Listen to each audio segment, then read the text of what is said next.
రాష్ట్రానికి భారీ పెట్టుబడుల లక్ష్యంగా సీఎం రేవంత్ రెడ్డి విదేశీ పర్యటనకు పయనమయ్యారు. 10 రోజుల పాటు అమెరికా, దక్షిణ కొరియాలో పర్యటించనున్నారు.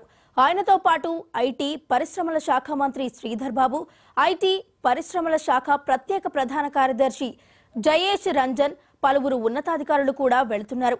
నేడు హైదరాబాద్ నుంచి న్యూయార్క్కు బయలుదేరనున్న సీఎం అక్కడ 6 రోజుల పర్యటన తర్వాత దక్షిణ కొరియాకు వెళతారు. ఈ 10 రోజుల పాటు పారిశ్రామిక దిగ్గజాలతో 52 సమావేశాల్లో పాల్గొననున్నారు.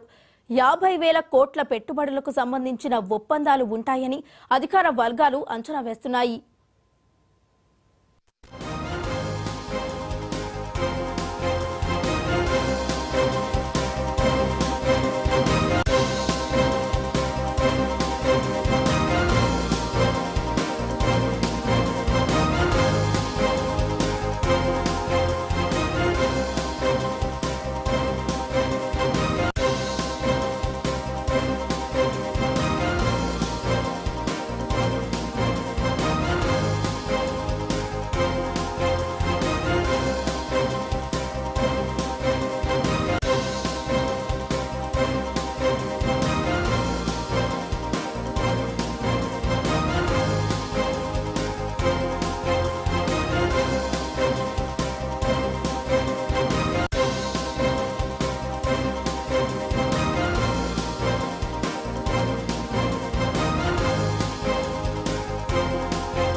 ఐటీ, ఫార్మా, ఇతర పరిశ్రమల రంగంలో ఇప్పటికే రాష్ట్రంలో పెట్టుబడులు పెట్టిన పలు అంతర్జాతీయ సంస్థల ప్రధాన కార్యాలయాలతో, కంపెనీ అధిపతులతో సీఎం నేతృత్వంలోని బృందం సమావేశం కానుంది. ఇందులో Amazon vice president, Cognizant CEO, Procter and Gamble COO, PepsiCo senior management, American Airlines కు చెందిన దిగ్గజాలున్నారు.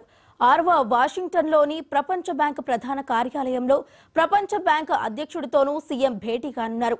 మూసీ ప్రాజెక్టుతో పాటు రాష్ట్రంలో చేపడుతున్న ఇతర ప్రాజెక్టుల గురించి ఆయనకు పవర్ పాయింట్ ప్రెజెంటేషన్ ద్వారా వివరించనున్నారు.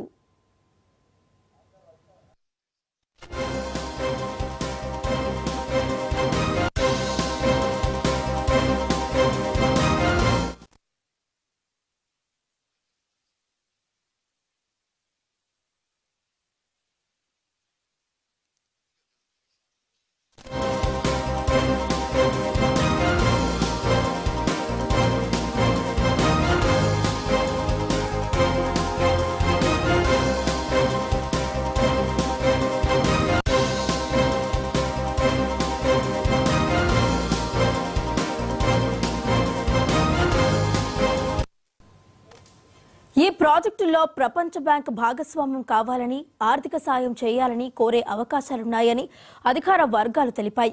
అలాగే స్టాన్ఫోర్డ్ యూనివర్సిటీని సీఎం సందర్శించనున్నారు. స్టీల్ యూనివర్సిటీకి సంబంధించి స్టాన్ఫోర్డ్ యూనివర్సిటీ భాగస్వామ్యం పైన అక్కడ డీన్తో మాట్లాడనున్నారు. మరి ఇదే అంశానికి సంబంధించి మరింత సమాచారాన్ని మా ప్రతినిధి సందీప్ అందిస్తారు. సందీప్, చెప్పండి. దాదాపు 10 రోజుల పర్యటనకు కూడా ముఖ్యమంత్రి రేవంత్ రెడ్డి శ్రీకారం చుట్టారు. 10 రోజుల్లో కూడా దాదాపుగా 52 సమావేశాల్లో కూడా ముఖ్యమంత్రి రేవంత్ రెడ్డి పాల్గొంటున్నారు. రేవంత్ రెడ్డితో పాటు ఐటీ పరిశ్రమల శాఖ మంత్రి శ్రీధర్ బాబు, ఐటీ ప్రధాన సెక్రటరీ జయేష్ రంజన్ కూడా ముఖ్యంగా పరిశ్రమలలో సంబంధించి పెట్టుబడుల లక్ష్యంగా ఇక్కడ దాదాపుగా 50,000 కోట్ల పెట్టుబడి లక్ష్యంగా కూడా ముఖ్యమంత్రి ఈ పర్యటనకు వెళ్లారు. 52 సంబంధించి 52 సమావేశాల్లో కూడా పాల్గొంటున్నారు. ముఖ్యంగా స్టాన్ఫోర్డ్ యూనివర్సిటీలో కూడా పాల్గొంటున్నారు. మూసీ సంబంధించినటువంటి దాంట్లో కూడా స్టాన్ఫోర్డ్ లో ఒక పవర్ పాయింట్ ప్రజెంటేషన్ కూడా ఇవ్వనున్నారు. అలాగా ప్రపంచ బ్యాంక్ అధ్యక్షుడితో కూడా సమావేశం అవుతున్నారు. ముఖ్యంగా రాష్ట్రానికి మూసీకి సంబంధించి అందులో భాగస్వామ్యం కావాలి, అందులో పెట్టుబడులు పెట్టాలి, పెట్టుబడులు ఆకర్షించాలని చెప్పేసి కూడా అతని అజెండాగా రూపొందన చేశారని చెప్పవచ్చు. అలాగే పెప్సికో, అమెజాన్ కంపెనీ వంటి అధినేతలతో కూడా ముఖ్యమంత్రి రేవంత్ రెడ్డి సమావేశం అవ్వబోతున్నారు. దాదాపు 52 సమావేశాల్లో కూడా ముఖ్యమంత్రి రేవంత్ రెడ్డి కూడా ఒక పవర్ పాయింట్ ప్రజెంటేషన్ కూడా ఇవ్వనున్నారు చెప్పవచ్చు. Right, thank you Sandeep.